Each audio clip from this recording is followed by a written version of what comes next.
বিসমিল্লাহির রহমানির রহিম। আসসালামু আলাইকুম। স্টোরিজ অফ ইসলাম বাংলায় আপনাদেরকে জানাচ্ছি স্বাগত। আজকের পর্বে আমরা শুনব জিনদের আরও বহু বিস্ময়কর ঘটনা। চলুন একে একে শুরু করা যাক। ঘোড়ায় বন্দি জিন। মুসা বিন নাসির রহিমাহুল্লাহকে হজরত উমর বিন আব্দুল আজিজ রহিমাহুল্লাহ বলেন, আপনার দেখা কিংবা শোনা সমুদ্রের কোনো বিস্ময়কর ঘটনার কথা আমাদের শোনান। কেননা এই মুসা বিন নাসির রহিমাহুল্লাহকে মুসলিম বাহিনীর সিপাহসালার বানিয়ে বিভিন্ন যুদ্ধে পাঠানো হতো এবং তিনি মরক্কো পর্যন্ত বহু ভূখণ্ড ও রাজ্য জয় করেছিলেন। সুতরাং হজরত মুসা বিন নাসির রহিমাহুল্লাহ বলেন, একবার আমরা সমুদ্রের এক দ্বীপে গিয়ে পৌঁছাই।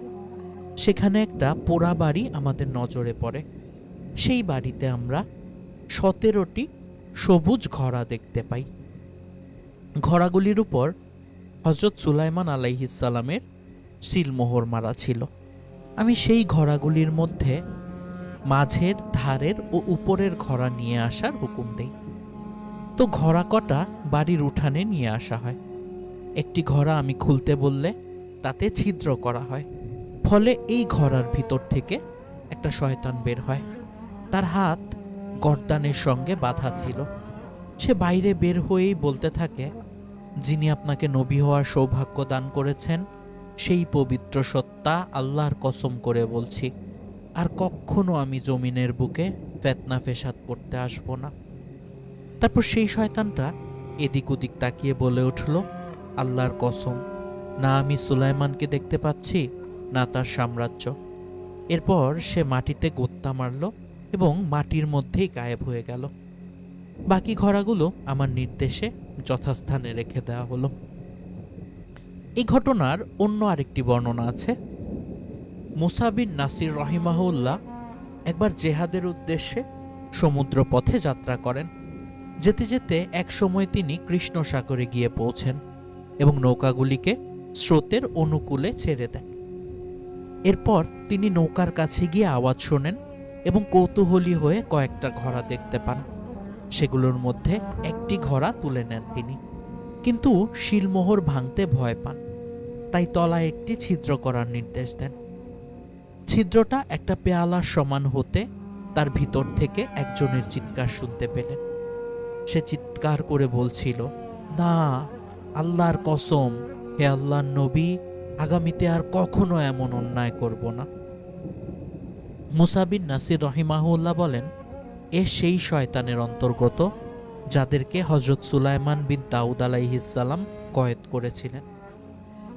এরপর তিনি ঘোড়ার সেই ছিদ্রটা বন্ধ করিয়ে দেন। এমন সময় সে নৌকার উপর এক ব্যক্তিকে দেখতে পান, যে তার দিকে শূন্য দৃষ্টিতে তাকাচ্ছিল এবং তার উদ্দেশ্যে বলছিল, আল্লাহর কসম, তুমি সেই ব্যক্তি। তুমি যদি আমার উপকার না করে থাকতে তবে আমি তোমাদের সবাইকে ডুবিয়ে মারতাম। এই তো শুনলেন সুলাইমান আলাইহিসসালামের আমলে উনার হাতে বা উনার সময়ে কয়েদ করা জিনদের কাহিনী। এবার আরেকটি ঘটনা শোনাচ্ছি, জিনদের প্রত্যুপকার। বর্ণনা করেছেন ওয়ালিদ বিন হিশাম। উবাইদ বিন আবরস ও তার কয়েকজন সাথী একবার সফরে ছিলেন। সেই সফরে তারা একটি সাপ দেখতে পান। সাপটি গরমের চোটে ছটফট করছিল। তার সাথীদের একজন সাপটিকে মেরে ফেলার মনস্থ করলেন, কিন্তু হযরত উবাইদ তাকে বাধা দিলেন এবং বললেন, এক আজলা পানির অভাবে এর উপর এমন মুসিবত এসে পড়ছে। কথা বলার পর তিনি সোয়ারি পশুর থেকে নামলেন এবং সাপটির গায়ে পানি ঢেলে দিলেন। তারপর সবাই চলে গেলেন। যেতে যেতে একসময় তারা পুরোপুরি রাস্তা ভুলে গেলেন। কোনো ক্রমেই তারা রাস্তা পেলেন না। ফলে তারা যখন বড় পেরেশানির মধ্যে ছিলেন, এমন সময় অদৃশ্য থেকে আওয়াজ দিয়ে কেউ বলে উঠল, ওহে পথহারা কাফেলা, এই নাও জোয়ান উট এবং এতে সওয়ার হয়ে যাও তোমরা।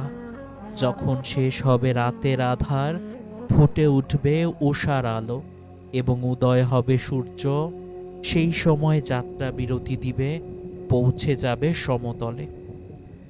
সুতরাং তারা ওখান থেকে রাত্রেই বেরিয়ে পড়লেন এবং পুরো 10 দিন 10 রাত একটানা চলার পর তারা সূর্যের আলো দেখলেন। সেই সময় উবাইদ বলেন, ওহে যুবক, তুমি আমাদের দুশ্চিন্তা থেকে মুক্তি দিয়েছ এবং মুক্ত করেছ সেই জনহীন অরণ্য থেকে, যাতে হারিয়ে যাওয়া অভিজ্ঞ সোয়ারও। তুমি কি আমাদের দেবে না আপন পরিচয়, যাতে আমরা জানতে পারি যে ওই বিপদে কে আমাদের অনন্য উপকার করেছে? তখন সেই জিনটি উত্তরে বলে,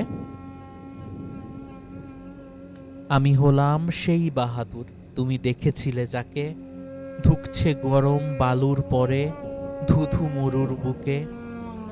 সেই সে কঠিন কালে আমায় দিয়েছ অমূল্য পানি, উদার মনে দান করেছ, কমে যাবার ভয় করনি। উপকার তো স্থায়ী হয় চাই, যতকাল হোক না গত, অনিষ্ট সে মন্দ অতি, তা যে তোমার নয় পাথেয়। কি সুন্দর একটি কাহিনী দেখুন। জিনকে উপকার করার কারণে জিন সেটার কৃতজ্ঞতা বশত তাদেরকেও উপকার করেছিল। এবার আরেকটি কাহিনী, জিন ও মানুষের মল্লযুদ্ধের কাহিনী। বর্ণনা করেছেন হজরত হাইসাম রহিমাহুল্লাহ। তিনি বলছেন, আমি ও আমার এক সাথী একবার এক সফরে বেরিয়েছিলাম। সেই সফরে আমরা এক মহিলাকে রাস্তার মাঝখানে দাঁড়িয়ে থাকতে দেখি।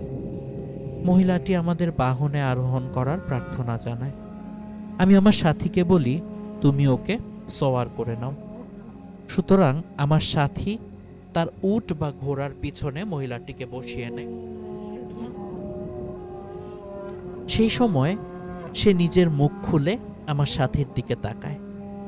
তার মুখ থেকে তখন গোসলখানার পানি গরম করার চুলার মতো আগুনের হলকা বেরোচ্ছিল সেই মহিলার মুখ থেকে। তা দেখে আমি মেয়েটির উপর হামলা করি। সে বলে, আমি তোমার সাথে কি অপরাধ করেছি? এ কথা বলে সে চিৎকার করতে থাকে। আমার সাথী ব্যাপারটা বুঝতে না পেরে বলে, তুমি এর কাছে কি চাও? এরপর তারা আবার চলতে শুরু করে। কিছুক্ষণ পর ওর দিকে চোখ পড়তে দেখি আগের মতো মুখ খোলা রয়েছে এবং সেই মুখ দিয়ে গোসলখানার চুলোর মতো আগুনের হলকা বেরোচ্ছে। ফলে আমিও ফের তার উপর হামলা করলাম এবং তাকে চাপটে ধরে মাটিতে আছড়ে ফেললাম। সে তখন বলল, আল্লাহ তোমাকে সাবার করুন। কি পাষাণ হৃদয় মানুষ রে বাবা! আমার এই অবস্থা যে দেখেছে, ভয়ে তার পিলে চমকে গেছে, অথচ তুমি আমাকে ভয় পাওয়ার বদলে আমার সাথে মোকাবিলায় নেমেছ। এটি ছিল আরেকটি ঘটনা। এবার জিনের প্রস্রাবে মাথার চুল ঝরে গেছে, এরকম একটা বর্ণনা আমরা পাই। বর্ণনা করেছেন ইমাম আমাই রহিমাহুল্লাহ। একবার একটি লোক হাজরামাউত এলাকা থেকে জিনের ভয়ে পালিয়ে যায়। জাদুকর জিনটি, মানে জিনটি জাদুকর ছিল, সেই জাদুকর জিনটি তার পিছনে ধাওয়া করে। জিন তাকে ধরে ফেলবে এরকম আশঙ্কা করে লোকটি একসময় একটি কুয়ার মধ্যে পড়ে। জিনটি তখন কুয়ায় না নেমে উপর থেকে তার মাথায় প্রস্রাব করে দেয়। পরে লোকটি কুয়া থেকে বের হতে দেখা গেল তার মাথার সমস্ত চুল ঝরে গেছে, একটাও চুল ছিল না। অর্থাৎ এই বর্ণনা থেকে আমরা দেখতে পাচ্ছি যে জিনের প্রস্রাব বিষাক্ত হয় এবং এটার কারণে মানুষের চুল পড়ে যাওয়ার ঘটনাও বর্ণনা করা আছে। এবার জিনদের গবাদি পশু বিষয়ক কয়েকটি কাহিনী আছে, সেগুলো দেখার চেষ্টা করি। প্রথম কাহিনীটা হচ্ছে, বর্ণনা করেছেন হামিদ বিন হিলাল, অথবা অন্য কেউ হতে পারে, এই ব্যাপারটা নিয়ে কনফিউশন আছে। যাই হোক, ঘটনাটাই মুখ্য, কে বর্ণনা করেছে সেটার থেকে চলুন ঘটনাটা শুনি। তিনি বলছে যে আমরা আগে বলা বলি করতাম যে জিনদের গবাদি পশু হলো হরিণ। একবার একটি ছেলে, তার কাছে তীর ধনুক ছিল, সে আটতাত গাছের আড়ালে লুকিয়ে বসে পড়ে। তার মতলব ছিল ওদিকে আসতে থাকা একপাল হরিণের মধ্যে কোনো একটি শিকার করা। এমন সময় অদৃশ্য থেকে কেউ বলে ওঠে, পাকা হাতের তীরন্দাজ এক বালক তাহার দুহাত দিয়ে করছে প্রয়াস খুবই কাছের তীর ধনুক সঙ্গে নিয়ে, আড়ালেতে আছে সে ওই আরতাদ গাছকে ঢাল বানিয়ে, ছাগল গরু হরিণ শিকার করবে বলে অস্ত্র দিয়ে। হরিণের পাল ওই কবিতা শোনার সাথে সাথেই দৌড়াদৌড়ি করে ছত্রভঙ্গ হয়ে গেল এবং পালিয়ে গেল। আরেকটি ঘটনা জিনদের গবাদি পশু বিষয়ক, বর্ণনা করেছেন হযরত উমর ফারুক রাহিমাহুল্লাহ নামে একজন। হযরত উমর ফারুক রাদিয়াল্লাহু একবার একটি লোককে মহল্লায় পাঠান। লোকটি একটি দুগ্ধবতী হরিণীকে দেখতে পেয়ে তার উপর হামলা করে। অমনি এক জিন বলে ওঠে, ওহে ভাঙা তীরদানওয়ালা, এই দুগ্ধবতী হরিণীকে ছেড়ে দাও। এ এমন এক দুস্থ বালিকার মালিকানাধীন, যার পিতার নিরুদ্দেশের খবর সবাই জানে, এবং সে এমন এক অঞ্চলে গেছে সেখান থেকে ফিরে আসা অসম্ভব। নিখোঁজ উটের সন্ধানে জিন। আগের পর্বে এরকম একটা কাহিনী আপনাদের শুনিয়েছিলাম, এ পর্বে আরেকটি কাহিনী শোনাচ্ছি। বর্ণনা করেছেন হযরত আবু বকর সিদ্দিক রাদিয়াল্লাহু। ওনার উত্তরসূরি আবু বকর সিদ্দিক রাদিয়াল্লাহু এর উত্তরসূরি হযরত আবু বকর তাইমি রাহিমাহুল্লাহ বর্ণনা করছেন। আকিল গোত্রের একজন মানুষের মুখে তিনি এই ঘটনাটি শুনেছিলেন। এরকম ভাবে তিনি বর্ণনা করছেন যে সে বলেছিল, একবার আমি একটা বুনো উট ধরে ঘরে এনে বেঁধে রাখি। রাতে অদৃশ্য থেকে কাউকে বলতে শুনি, ওহে অমুক, তুমি ইয়াতিমের উট দেখেছ কি? উত্তরে কেউ বলে, একজন মানুষ তাকে ধরেছে। আল্লাহর কসম, সে যদি এর উপর কোনো ক্ষতি করে তবে আমিও তার ওরকমই ক্ষতি করব। এ কথা শোনার পর আমি উটের কাছে গিয়ে তাকে ছেড়ে দেই। এরপর শুনি কেউ যেন উটকে ডাকছে। কাছে গিয়ে শুনতে পাই আওয়াজটা ঠিক ওটের আওয়াজের মতোই। আরেকটি ঘটনা হচ্ছে জিনের উপাসনা করত এক শ্রেণীর মানুষ, তাদের নিয়ে বর্ণনা করেছেন হযরত ইবনু মাসউদ রাদিয়াল্লাহু। এক শ্রেণীর মানুষ একদল জিনের উপাসনা করত। জিনের সেই দলটি অবশ্য মুসলমান হয়ে যায়, কিন্তু তাদের উপাসনাকারী মানুষের দলটি তখনও তাদের উপাসনা করতেই থাকে। তাই আল্লাহ আয়াত নাজিল করে। এছাড়াও আরেকটি ঘটনা, জিন হত্যা করেছে সাহাবী সাউদ বিন উবাদাহকে। বর্ণনা করেছেন হযরত মুহাম্মদ বিন সিরিন রাহিমাহুল্লাহ। হযরত সাআদ বিন উবাদা রাহিমাহুল্লাহ উনার কথা বলছেন। হযরত সাআদ বিন উবাদা রাহিমাহুল্লাহ নামাজে দাঁড়ানো অবস্থায় ইন্তিকাল করেছিলেন। জিনরা তাকে হত্যা করেছিল। সেই সময় উপস্থিত ব্যক্তিগণ অদৃশ্য থেকে কাউকে কবিতাও আবৃত্তি করতে শুনেছিল। খজরজপতি উবাদা তনয়, সাআদকে মোরা খুন করেছি, কলিজায় গিয়ে বিধে গেছে এমন বান ছুঁড়েছি। এক মহিলার শয়তান। এই ঘটনাটা বর্ণনা করেছেন হযরত সালিম বিন আব্দুল্লাহ রাহিম রাদিয়াল্লাহু বিন উমর রাদিয়াল্লাহু। হযরত আবু মুসা আশআরী রাদিয়াল্লাহু এর কাছে হযরত উমর রাদিয়াল্লাহু এর খবর আনয়নকারী জিন একবার তার কাছে আসতে দেরি করলে হযরত আবু মুসা রাদিয়াল্লাহু এক মহিলার কাছে যান। সেই মহিলার উপর ভর করে তার মুখ দিয়ে শয়তান কথা বলতো। হযরত আবু মুসা তাকে হযরত উমরের সম্বন্ধে জিজ্ঞাসা করে সে বলে, আমি দেখেছি উনি সৎকার উটগুলো একত্রিত করছিলেন। হযরত উমর রাদিয়াল্লাহু এর এই মাহাত্ম্য ছিল যে যখনই শয়তান তাকে দেখত মুখ গুজে পড়ে যেত। ফেরেশতা তার সামনে থাকত এবং হযরত জিবরাইল তার মুখ দিয়ে কথা বলতেন। ওই ঘটনায় আরেকটি বিস্তারিত বিবরণ আছে। বর্ণনা করেছেন হযরত সালিম বিন আব্দুল্লাহ রাদিয়াল্লাহু বিন উমর রাদিয়াল্লাহু। একবার বসরার গভর্নর হযরত আবু মুসা আশআরী রাদিয়াল্লাহু এর কাছে খলিফা হযরত উমর রাদিয়াল্লাহু এর বার্তা পৌঁছতে দেরি হয়। বসরায় সেই সময় এক মহিলা ছিল যার মুখ দিয়ে শয়তান কথা বলতো। হযরত আবু মুসা রাদিয়াল্লাহু সেই মহিলার কাছে একজন দূত পাঠালেন। দূত দিয়ে মহিলাকে বলল, আপনি আপনার শয়তানকে বলুন সে যেন আমিরুল মুমিনিন হযরত উমর ফারুক রাদিয়াল্লাহু এর খবরটা এনে দেয়। উত্তরে সেই মহিলার মুখ দিয়ে শয়তান বলে, তিনি এখন ইয়ামেনে আছেন এবং খুব সত্বরেই এসে যাবেন। সুতরাং এরা প্রতীক্ষা করতে থাকলেন। ফের সে হাজির হলে তিনি বললেন, তিনি আরেকবার গিয়ে হযরত উমর রাদিয়াল্লাহু এর খবর এনে দাও, কেননা তার খবর পেতে দেরি হওয়ায় আমরা পেরেশান হয়ে পড়েছি। শয়তান তখন বলে, উনি অর্থাৎ হযরত উমর ফারুক রাদিয়াল্লাহু এমন এক ব্যক্তি যার কাছে যাবার হিম্মত আমাদের নেই। তার দুই চোখের মধ্যস্থলে রুহুল কুদ্দুস হযরত জিবরাইল আলাইহিস সালাম আপন তৃপ্তির প্রকাশ ঘটান। আল্লাহ তাআলা এমন কোনো শয়তান সৃষ্টি করেননি যে হযরত উমরের কথা শোনার সাথে সাথে মুখ গুজে পড়ে যায় না। এর পরের কাহিনী হচ্ছে জিনদের পিয়ন। হযরত উমর রাদিয়াল্লাহু একবার জেহাদের উদ্দেশ্যে একদল সেনাবাহিনী পাঠান। পরে এক ব্যক্তি এসে মদিনাবাসীদের কাছে ঘোষণা করেন যে মুসলমানরা দুশমনদের বিরুদ্ধে বিজয়ী হয়েছে। খবরটা মদিনার মানুষের মুখে মুখে ফিরতে লাগলো। এ বিষয়ে হযরত উমর রাদিয়াল্লাহু জানতে চাইলে তার কাছেও উল্লেখ করা হলো।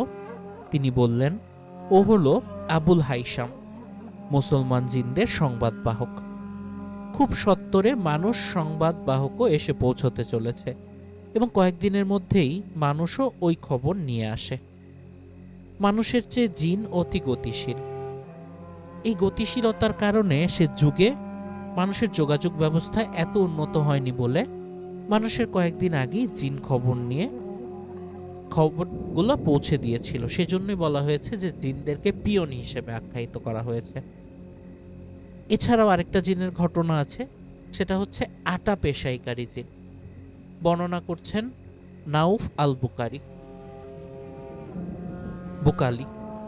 হযরত সুলাইমান আলাইহিস সালামের এক বাদী প্রতি রাতে 3 কফিজ পরিমাণ বিশেষ পরিমাণ আটা পেশাই করত। তার কাছে শয়তান আসে এবং তাকে সমুদ্রের দিকে নিয়ে গিয়ে 2 টুকরো করে দেয়, যা তাও ছিনিয়ে নেয়। তারপর সেই শয়তান নিজে ওই বাদীর মতো আটা নিয়ে যেত এবং কিছুক্ষণের মধ্যেই পিষে এনে হযরত সুলাইমান আলাইহিস সালামের কাছে হাজির করত। হযরত সুলাইমান আলাইহিস সালাম তার ওই কাজে অবাক হয়ে অন্য এক বাদীকে জিজ্ঞেস করলেন এর কারণ। বাদীটি ইঙ্গিতে শয়তানের কথা বলল। এরপর হযরত সুলাইমান আলাইহিস সালাম সমুদ্রের ধারে ধারে দেয়াল গাঁথার কাজ করান। সুতরাং হযরত সুলাইমান আলাইহিস সালাম হলেন প্রথম ব্যক্তি যিনি ওই কাজ করিয়েছেন। ইবলিশের আকাঙ্ক্ষা বর্ণনা করছেন হযরত মুজাহিদ রহিমাহুল্লাহ, যিনি ছিলেন একজন বিখ্যাত তাবী। ইবলিশ আল্লাহর কাছে আবেদন করেছিল সে নিজে সবাইকে দেখবে, কিন্তু অন্য কেউ বা কোনো মানুষ যেন তাকে দেখতে না পায়। সে যেন জমিনের তলা দিয়েও বের হতে পারে এবং সে বুড়ো হবার পর যেন ফের জোয়ান হয়ে যায়। ইবলিশের এই 3টি ইচ্ছাই পূরণ করা হয়। জিনরা শয়তানদেরকে দেখতে পায় না। বর্ণনা করেছেন নুআইন বিন ওমর রাদিয়াল্লাহু। মানুষ যেমন জিনদের দেখতে পায় না, জিনরাও তেমনি শয়তানদেরকে দেখতে পায় না। জিন কর্তৃক ইসলাম প্রচারের আজব ঘটনা শুনুন এবার। বর্ণনা করছেন হযরত কালবী রহিমাহুল্লাহ। হানাফির বিন তাউম নামে এক জাদুকর ছিল। একবার সে এক সবুজ শ্যামল উপত্যকায় যায়। কুফরি জীবনে তার এক মুরব্বী জিন ছিল। মহানবী কর্তৃক ইসলাম প্রচার শুরু হলে জিনটি কিছুকাল আত্মগোপন করেছিল। সেই জাদুকর খানফিরের ভাষায়, আমি তখন ওই সবুজ শ্যামল উপত্যকায় ছিলাম। সেই সময় ঈগল পাখির মতো গতিতে সে জিনটি আমার কাছে আসে। আমি জিজ্ঞেস করি, কে, শাসান নাকি? সে বলে, হ্যাঁ, আমি কিছু কথা বলতে চাই। আমি বললাম, বলো, আমি শুনছি। সে বলল, ফিরে এসো নতুন জীবনে, প্রচুর ফায়দা পাবে। প্রত্যেক সম্প্রদায় এক সময় চূড়ান্ত পর্যায়ে পৌঁছায় এবং প্রতিটি সূচনার সমাপ্তি আছে। আমি বললাম, ঠিক বলেছ। সে বলল, প্রত্যেক প্রশাসনের একটা আয়ুষ্কাল থাকে, তারপর পতন ঘটে। যাবতীয় ধর্ম রহিত হয়ে গেছে এবং প্রকৃত সত্য এসে গেছে সত্যিকারের ধর্মের দিকে।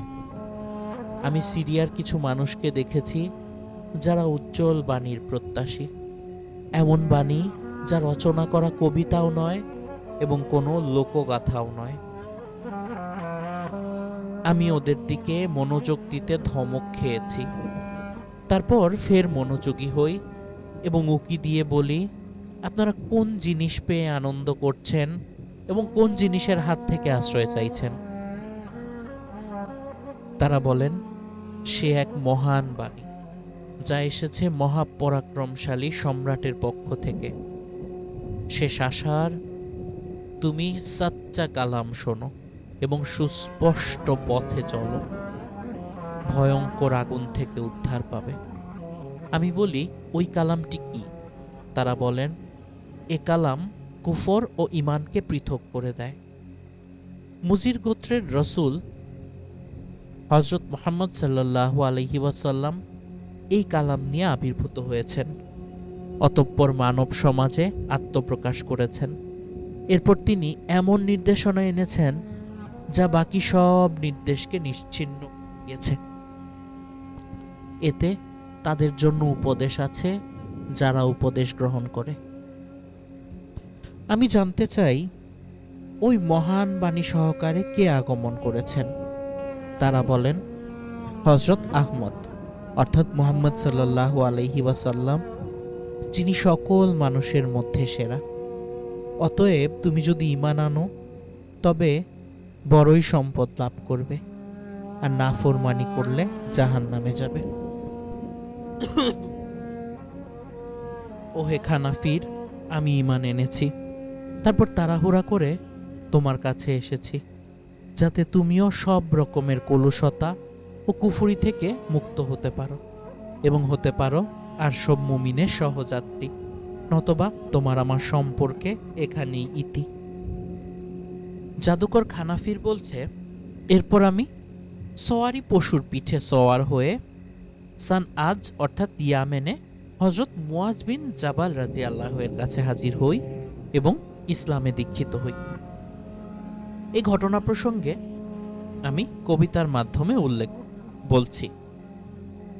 দেখনি কি তুমি আল্লাহ পাকের তুলনাবিহীন অবদানকে?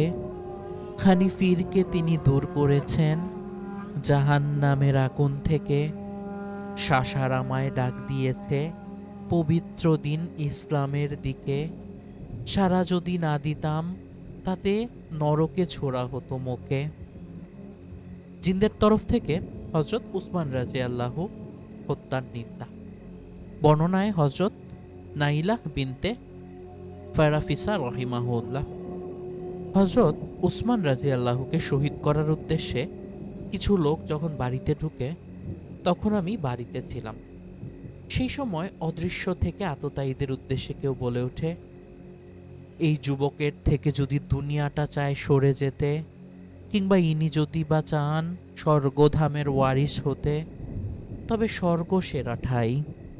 শাহাদতের লিখন সহ নামে যদি খোদার বিধান, কী বা উপায় করতে পারে দুর্বল ইনসান।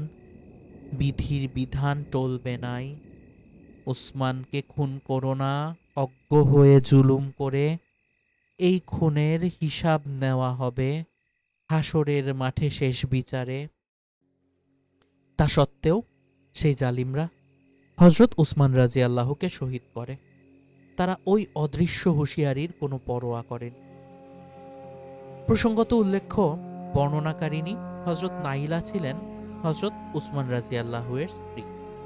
ইনি অত্যন্ত সাহসিকতার সাথে তার ঘাতকদের হটানোর চেষ্টা করেছিলেন। এমনকি ঘাতকরা যখন হযরত উসমানকে লক্ষ্য করে তলোয়ার চালায়, তখন নাইলা সেই তলোয়ারের সামনে হাত বাড়িয়ে দিয়েও প্রিয় স্বামীকে বাঁচানোর চেষ্টা করেন। ঘাতকদের জোরালো তলোয়ারের আঘাতে হযরত নাইলার হাতের আঙ্গুলগুলো কেটে যায় এবং হযরত উসমান রাদিয়াল্লাহু শহীদ হন। এরপর হযরত নাইলা বাইরে বের হয়ে ফরিয়াদ করতে থাকেন। সেই সময় ঘাতক বাহিনী পালিয়ে যায়। মানুষের প্রতি জিনদের ক্রোধের আধিক্য।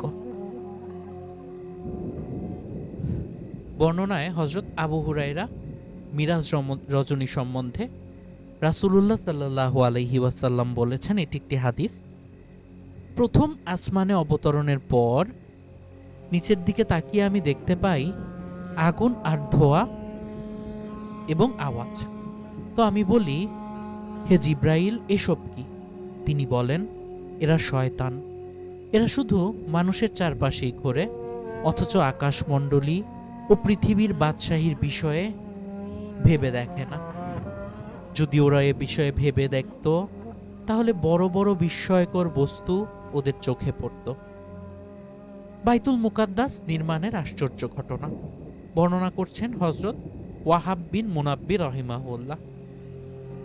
হযরত সুলাইমান আলাইহিস সালাম যখন বাইতুল মুকাদ্দাস নির্মাণের মনস্থ করেন, তখন শয়তানদের বলেন, আল্লাহ আমাকে এমন একটি ইমারত নির্মাণের নির্দেশ দিয়েছেন যার পাথর লোহা দিয়ে কাটা হয়নি। শয়তানরা বলে, এ কাজের ক্ষমতা কেবলমাত্র একজন শয়তানের আছে, অন্য কারণ নেই। সমুদ্রের এক বিশাল জায়গায় সে পানি পান করতে থাকে। হযরত সুলাইমান আলাইহিস সালাম বলেন, তোমরা তাকে গ্রেফতার করার জন্য তার সেই পান করার জায়গায় যাও এবং সেখানকার পানি বের করে সেখানে মদ ভরে দাও। সুতরাং তার নির্দেশ পালিত হলো। এরপর সেই শয়তান পানি খেতে এসে মদের গন্ধ পেল, ফলে নিজের মনে কিছু বলল, কিন্তু খেল না। তারপর তার যখন খুব বেশি পিপাসা লাগলো, তখন সে সেই মদ খেল এবং এভাবে নেশাগ্রস্ত হবার পর তাকে গ্রেফতার করা হলো। ওই শক্তিশালী শয়তান সাধারণ শয়তানের হাতে বন্দী হয়ে আসার সময় রাস্তায় একটি লোককে পেঁয়াজের বদলে রসুন বিক্রি করতে দেখে হেসে ফেলল। তারপর ভবিষ্যৎবাণী করতে থাকা এক মহিলার পাশ দিয়ে যাওয়ার সময় তাকে দেখেও সে হাসল। ওই শয়তানকে হযরত সুলাইমান আলাইহিস সালামের দরবারে পেশ করার সময় রাস্তায় তার দুবার হাসার কথা বলা হলো। হযরত সুলাইমান আলাইহিস সালামের কারণ জিজ্ঞেস করলেন। শয়তানটা বলল, আমি প্রথমে যে মানুষের কাজ দিয়ে আসি সে অসুখ পেঁয়াজের বদলে ওষুধ রসুন বিক্রি করেছিল, তাই আমি হাসছি। তারপর এক মহিলাকে দেখে হেসেছি এজন্য যে সে নিজে গায়েবের খবর বলছিল, অথচ তার নিচে ধনভাণ্ডার রয়েছে এ খবর সে জানে না। হযরত সুলাইমান আলাইহিস সালাম সেই শয়তানকে বাইতুল মুকাদ্দাস নির্মাণের বিষয়ে বিনা লোহায় কাটা পাথরের কথা বললেন। সে তখন সাধারণ শয়তানদের বলল, বহু লোকেও তুলতে পারবে, এ তুলতে পারবে না। এ এমন এক বিশালকায় হাড়ি, তোমরা নিয়ে এসো। তারপর হাড়িটা শকুনের বাচ্চার উপর রাখো। সুতরাং শয়তানরা অমন বিশালকায় হাড়ি নিয়ে এলো। নিয়ে তো আসলো বটে, কিন্তু শকুনের বাচ্চার কাছে পৌঁছাবার আগেই সে আকাশে উড়ে গেল। এরপর ফের সে এলো। সেই সময় তার চঞ্চুতে একটা কাঠ ধরা ছিল। কাঠটা হাড়ির উপর রাখলো, ফলে হাড়িটা দুটুকরো হয়ে গেল। অমনি সেই শকুন শাবক কাঠটার দিকে ছাপিয়ে পড়ল, কিন্তু তার আগেই সেই শয়তান কাঠটা হাতিয়ে নিল এবং সেই কাঠ দিয়ে বাইতুল মুকাদ্দাস নির্মাণকারী পাথর কেটেছিল। বিসমিল্লাহ বিস্ময়কর ক্ষমতা বর্ণনা করছেন হযরত ইবনু উমর রাদিয়াল্লাহু। একবার হযরত উমর বিন খাত্তাব রাদিয়াল্লাহু জনাব রাসূলুল্লাহ সাল্লাল্লাহু আলাইহি ওয়াসাল্লামের সাহাবীদের সঙ্গে মসজিদে বসেছিলেন এবং নিজেদের মধ্যে কোরআনের ফাজাইল সম্পর্কে আলোচনা করছিলেন। তাদের মধ্যে একজন বলেন, সূরা বারাআতের শেষাংশ সর্বোত্তম। আরেকজন বলেন, কাফ হা ইয়া আইন সাদ ও তাহা সর্বোত্তম। এভাবে প্রত্যেকে আপন আপন জানা তথ্য অনুসারে বিভিন্ন উক্তি ব্যক্ত করে। ওদের মধ্যে হযরত উমর বিন মাউদি কারব আজ জুআইবি রাহিমাহুল্লাহ উপস্থিত ছিলেন। তিনি ওদের মধ্যে হযরত উমার বিন মাউদি কারব আজ জুআইবি রাদিয়াল্লাহু উপস্থিত ছিলেন। ওদের মধ্যে বললেন, হে আমিরুল মুমিনিন, আপনার বিসমিল্লাহির রহমানির রহিমের বিস্ময়কে বিস্ময়িত হলেন দেখি। আল্লাহর কসম, বিসমিল্লাহির রহমানির রহিমের মধ্যে এক অত্যাশ্চর্য বিস্ময় রয়েছে। একথা শুনে হযরত উমর বিন খাত্তাব রাদিয়াল্লাহু সোজা হয়ে বসলেন। তারপর বললেন, হে আবু মাসুর, আপনি আমাদের বিসমিল্লাহির রহমানির রহিমের বিস্ময়কর বিষয়টি বলুন। সুতরাং হযরত উমর বিন মাউদি কারব রাদিয়াল্লাহু বর্ণনা শুরু করলেন। হে আমিরুল মুমিনিন, জাহিলিয়াতের জমানায় মহানবী হযরত মুহাম্মদ সাল্লাল্লাহু আলাইহি ওয়াসাল্লাম কর্তৃক ইসলাম প্রচারের পূর্ব যুগে একবার আমরা কঠিন দুর্ভিক্ষের শিকার হই। সেই সময় একদিন আমি রুজির সন্ধানে জঙ্গলে ঘোড়া নিয়ে যাই। ওই অবস্থায় আমি যাচ্ছিলাম।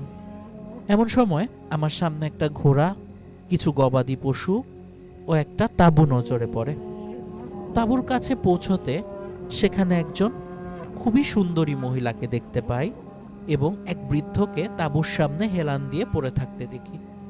আমি তাকে বলি, তোমার কাছে যা কিছু আছে আমাকে দিয়ে দাও, তোমার মা তোমাকে ধ্বংস করুক। সে বলে, তুমি যদি আতিথেয়তা চাও তো নেমে এসো, এবং সাহায্য চাও তো বলো, আমরা তোমাকে সাহায্য করব। আমি বললাম, তোমার মা তোমাকে ধ্বংস করুক, এগুলো সব আমাকে দিয়ে দাও।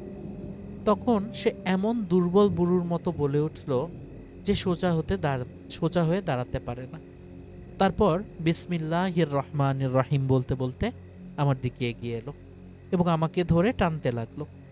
ক্রমশ আমি নিচে চলে গেলাম এবং সে আমার উপরে চড়ে বসলো। সেই সময় সে বলল, তোমাকে মেরে ফেলবো না, ছেড়ে দেব। আমি বললাম, ছেড়ে দাও। সুতরাং সে আমার উপরে থেকে উঠে গেল। আমি মনে মনে বললাম, ওহে ওমর, তুমি হলে আরবের এক নামকরা বীর, তাই এই বুড়োর থেকে পালানোর চাইতে তোমার মরে যাওয়াই ভালো। সুতরাং আমার মন মগজ আমাকে লড়াই করার জন্য ফের উত্তেজিত করল। আমি সেই বুড়োকে বললাম, তোমার মা তোমাকে বরবাদ করুক, এই জিনিসগুলো আমাকে দিয়ে দাও। তখন ফের সে বিসমিল্লাহির রহমানির রহিম বলতে বলতে আমার দিকে এগিয়ে এলো এবং আমাকে এমন জোরে টানলো যে আমি তার নিচে চলে গেলাম এবং সে আমার বুকের উপর চড়ে বসলো। বলল, তোমাকে হত্যা করব না, ক্ষমা করো। আমি বললাম, ক্ষমা করো।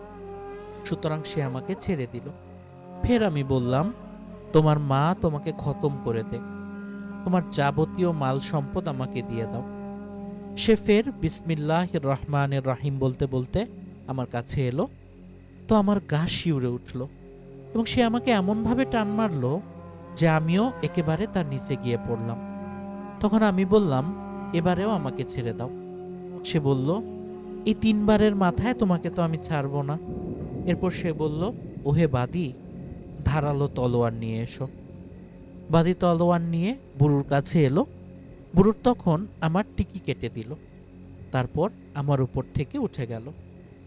হে আমিরুল মুমিনিন, আমাদের এই রীতি ছিল যে টিকি কেটে দিলে পুনরায় তা না ওঠা পর্যন্ত আমরা বাড়ি ফিরতে লজ্জাবোধ করতাম।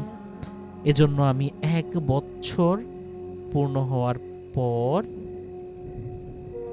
1 বছর যাবৎ সেই বুড়োর সেবা করতে রাজি হয়ে গেলাম। 1 বছর পূর্ণ হওয়ার পর সেই বুড়ো আমাকে বলল, ওহে ওমর, আমি চাই তুমি আমার সঙ্গে জঙ্গলে এসো। তো আমি তার সঙ্গে বেরিয়ে পড়লাম। সে এক জঙ্গলের কাছে পৌঁছে সেখানকার বাসিন্দাদের উদ্দেশ্যে বিসমিল্লাহির রহমানির রহিমের আওয়াজ দিল। ফলে সমস্ত পাখপাখালি আপনা আপনি বাসা ছেড়ে বেরিয়ে গেল। তারপর দ্বিতীয় আওয়াজ দিতে খেজুর গাছের মতো লম্বা পশমের পোশাক পরা এক ব্যক্তিকে দেখা যেতে লাগলো, যাকে দেখে আমার গা শিউরে উঠল। সেই বুড়ো তখন আমাকে বলল, ওহে ওমর, ঘাবড়িও না, আমরা হেরে যাওয়ার মুখোমুখি হলেও বিসমিল্লাহির রহমানির রহিমের বদৌলতে জিতে যাব, কিন্তু মোকাবেলায় আমরাই হেরে গেলাম। আমি তখন বললাম, আমার মনিব লাত ও উজ্জার কারণে হেরে গেছেন।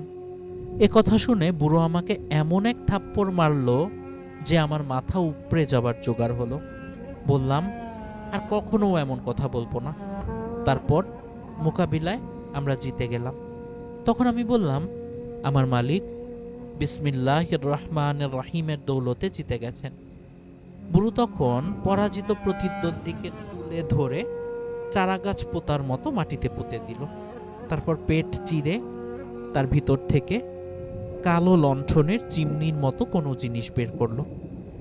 তারপর বলল, ওহে ওমর, এই হলো এই দুশ্মনের প্রতারণা ও কুফর। আমি বললাম, আপনার সাথে এই হতভাগার দ্বন্দ্বটা কি নিয়ে? সে বলল, ওই যে মেয়েকে তুমি তাঁবুর মধ্যে দেখেছ, ও হলো নারিয়াহ বিনতে মাসতুদ। জিনদের কাছে আমার এক ভাই বন্দি আছে। সে হজরত ঈসা মাসিহ আলাইহিস সালামের দ্বীনের অনুসারী। মেয়েটি ওই সম্প্রদায়ের অন্তর্ভুক্ত। ওদের মধ্যে থেকে একটা করে জিন প্রতি বছর আমার সাথে লড়াই করতে আসে এবং আল্লাহ আমাকে বিসমিল্লাহির রহমানির রহিমের বরকতে ওদের বিরুদ্ধে জিতিয়ে দেন। এরপর আমরা ময়দানে প্রান্তরে চলতে লাগলাম। একসময় সেই বুড়ো আমার হাতে ভর দিয়ে শুয়ে ঘুমিয়ে পড়ল। আমি তখন তার খাপ থেকে তলোয়ার টেনে নিয়ে তার উপর আঘাত করে হাঁটুর নিচ থেকে কেটে দিলাম। সে তখন আমাকে বলে উঠল, ওরে গাদ্দার, তুই এত ভয়ানক ধোঁকা দিলি। বুড়োর আর্তনাদের কর্ণপাত না করে আমি তখন টুকরো টুকরো করতে লাগলাম। তারপর তাঁবুর কাছে গেলাম। মেয়েটি আমার সামনে এলো, বলল, ওহে উমর, বুড়ো সাহেব কি করলো? বললাম, জিন তাকে কতল করে ফেলেছে। সে বলল, তুমি মিথ্যা কথা বলছো। ওহে বিশ্বাসঘাতক, তুমি ওকে হত্যা করেছ। এরপর সে তাঁবুর ভিতর ঢুকে কাঁদতে লাগলো এবং কিছু কবিতা বলল। আমি তখন তাকেও খুন করার জন্য তাঁবুর মধ্যে গেলাম, কিন্তু কাউকে দেখতে পেলাম না। মনে হলো জমিন যেন তাকে গিলে ফেলেছে। তো শুনলেন আরেকটি কাহিনী, অত্যন্ত সুন্দর এবং অত্যন্ত আবেগ জড়িত একটি কাহিনী। এবার শুনবেন বাচ্চা চোর জিনের কাহিনী। বর্ণনা করেছেন সাউদ বিন নাসর। একদল জিন বনি আসাদের সর্দারের কাছে বাইরের মানুষের রূপ ধরে এসে বলল, আমাদের একটা উটনি হারিয়ে গেছে, তা আপনি যদি উটনি খোঁজার সুবিধার্থে সাকিফ গোত্রের কাউকে আমাদের সঙ্গে দেন তো বড় ভালো হয়। তিনি একদল বালককে ওদের সাথে পাঠালেন। ওদের মধ্যে একজন বাচ্চাটিকে তার পিছনে সওয়ার করে দিল। তারপর রওনা দিল। যাবার পথে তারা এক ডানা ভাঙা ঈগল পাখি দেখতে পেল। বাচ্চাটি তা দেখে কাঁদতে লাগলো। জিনেরা জিজ্ঞেস করলো, কি হলো তোমার, কাঁদছো কেন? সে বলল, একটি ডানা আমি ভেঙেছি আর অন্যটা হটিয়ে দিয়েছি। আমি জোর গলায় আল্লাহর কসম করে বলছি, তোমরা মানুষ নও এবং তোমরা উটনি খুঁজতেও বের হওনি। এ কথা শুনে জিনরা ছেলেটিকে ছেড়ে সেখানেই ছেড়ে দেয় এবং ছেলেটি ঘরে ফিরে আসে। জিনদের পানি খাওয়ানোর সওয়াব। এটি একটি হাদিস, বর্ণনা করেছেন হযরত জাবির বিন আব্দুল্লাহ রাদিয়াল্লাহু। রাসূলুল্লাহ সাল্লাল্লাহু আলাইহি ওয়াসাল্লাম বলেছেন, যে ব্যক্তি কূপ খনন করে এবং তার পানি দিয়ে কোনো মানুষ বা জিন কিংবা পশু বা পাখির পিপাসা নিবারণ করে, তার প্রতিদান বা পুরস্কার আল্লাহ তাআলা তাকে প্রদান করবেন কিয়ামতে। শয়তানের সাথে সম্পর্ক যুক্ত করা নিষেধ। বর্ণনা করছেন ইমাম ইবনু আসির রাহিমাহুল্লাহ। মহানবী সাল্লাল্লাহু আলাইহি ওয়াসাল্লামের দরবারে একবার আরবের এক গোত্রের প্রতিনিধি দল আসে। তিনি তাদের জিজ্ঞেস করেন, তোমরা কোন গোত্রের অন্তর্ভুক্ত? তারা বলে, বানু নাহম। নবীজি বলেন, নাহম তো শয়তান, নাহম তো শয়তানের নাম। তোমরা শয়তানের বান্দা নও, বরং তোমরা আল্লাহর বান্দাদের বংশধর। নবীজি বদলে দিয়েছেন শয়তানির নাম। এটি একটি হাদিস, বর্ণনা করেছেন হযরত উরওয়া রহিমাহুল্লাহ বিন জুবাইর রাদিয়াল্লাহু। মহানবী মুহাম্মদ সাল্লাল্লাহু আলাইহি ওয়াসাল্লাম হযরত আব্দুল্লাহ বিন আবি তার নাম বদলে দিয়ে বলেন, তোমার নাম রাখা হলো আব্দুল্লাহ, কেননা হাব্বার হলো শয়তানের নাম। এই আব্দুল্লাহরই পূর্ব নাম ছিল হাব্বাব। হযরত খৈসামা বিন আব্দুর রহমান রাদিয়াল্লাহু তার পিতার সূত্রে বর্ণনা করেছেন, আমি একবার আমার পিতার সঙ্গে নবীজি সাল্লাল্লাহু আলাইহি ওয়াসাল্লামের খিদমতে হাজির হই। নবীজি আমার পিতাকে জিজ্ঞেস করেন, এ কি তোমার খোকা? তিনি বলেন, জি হ্যাঁ। নবীজি বলেন, এর নাম কি? আমার পিতা বলেন, হাব্বাব। নবীজি বললেন, এর নাম হাব্বাব রেখো না, কারণ হাব্বাব হলো শয়তানের নাম। শয়তানের নাম আজদা। বর্ণনা করেছেন হযরত মাশরুক, যিনি ছিলেন একজন বিখ্যাত তাবী। তিনি বলছেন, একবার আমি হযরত উমর বিন খাত্তাব রাদিয়াল্লাহু এর সঙ্গে মোলাকাত করি। তিনি জিজ্ঞেস করেন, তুমি কে? আমি বলি, মাশরুক বিন আল আজদা। তিনি বলেন, আমি রাসূলুল্লাহ সাল্লাল্লাহু আলাইহি ওয়াসাল্লামের কাছ থেকে শুনেছি, তিনি বলেছেন আজদা শয়তানের নাম। বর্ণনা করেছেন হযরত আয়েশা রাদিয়াল্লাহু। তিনি আরেকটি হাদিসে বলছেন, রাসূলুল্লাহ সাল্লাল্লাহু আলাইহি ওয়াসাল্লাম এক ব্যক্তিকে শিহাব নামে ডাকতে শুনে বলেন, তুমি হলে হিশাম। শিহাব তো শয়তানের নাম। আসহাবও শয়তানের নাম। বর্ণনা করেছেন হযরত মুজাহিদ রাহিমাহুল্লাহ। হযরত ইবনু উমর রাদিয়াল্লাহু এর সামনে একটি লোক হাঁচার পর বলে, আসহাব। হযরত ইবনু উমর রাদিয়াল্লাহু বলেন, আসহাব তো শয়তানের নাম। ইবলিশ এটাকেও হাঁচি ও আলহামদুলিল্লাহর মাঝখানে দাঁড় করিয়ে দিয়েছে। কথাটা মনে রেখো। কবিতা শেখানো জিন। এই ঘটনাটা বর্ণনা করেছেন হযরত ইউসা। একবার আমি হাজরামাউতের অর্থাৎ বিখ্যাত আলিম হাজরামাউত কাইস বিন মাদ কারবের কাছে যাবার জন্য বের হই। যেতে যেতে ইয়ামনের মধ্যেই আমি রাস্তা হারিয়ে ফেলি। সেই সময় বৃষ্টিও শুরু হয়ে যায়। আমি তখন চতুর্দিকে চোখ ঘোরাই, তো আমার চোখ পড়ে পশমের তৈরি এক তাঁবুর উপর। আমি সেদিকে এগিয়ে যাই। তাঁবুর দরজায় এক পুরুষ সঙ্গে আমার সাক্ষাৎ হয়। আমি তাকে সালাম দিই। সে আমার সালামের জবাব দেয়। তারপর সে আমার উটনীকে তাঁবুর এক কোণে নিয়ে যায়। সেখানে সে নিজে বসেছিল। সে আমাকে বলে, তোমার হাওদা খুলে দাও এবং একটু আরাম করে নাও। সুতরাং আমি হাওদা খুললাম। সে আমার জন্য কোনো এক জিনিস আনলো। তাতে আমি বসলাম। সে বলল, তুমি কে এবং কোথায় চলেছ? আমি বললাম, আমি ইউসা। সে বলল, আল্লাহ তোমাকে দীর্ঘায়ু করুন। আমি বললাম, আমি যেতে চাই মাআদি কারবের কাছে। সে বলে, আমার ধারণা তুমি কবিতার মাধ্যমে তার প্রশংসা করেছ। আমি বললাম, হ্যাঁ। সে বলল, তা আমাকেও শোনাও। সুতরাং আমি কবিতার আবৃত্তি শুরু করলাম। সে বলল, ব্যাস, এই কসিদা কি তুমি রচনা করেছ? আমি বললাম, জি হ্যাঁ। আমি তখন সবেমাত্র একটাই বয়াত শুনেছি।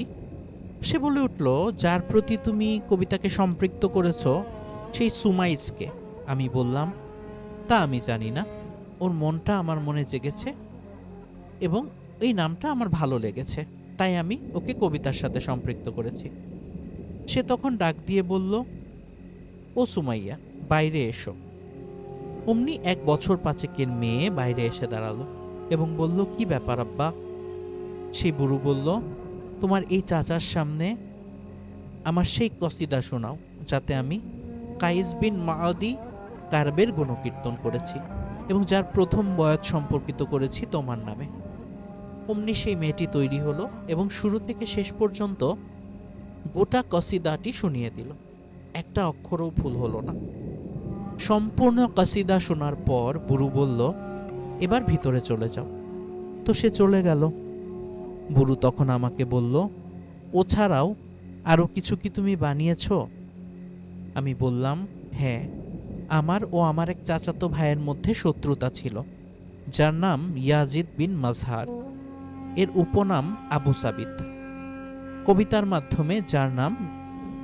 কবিতার মাধ্যমে আমি তার দোষ বর্ণনা করেছি এবং তাকে লাজবাব করে ছেড়েছি।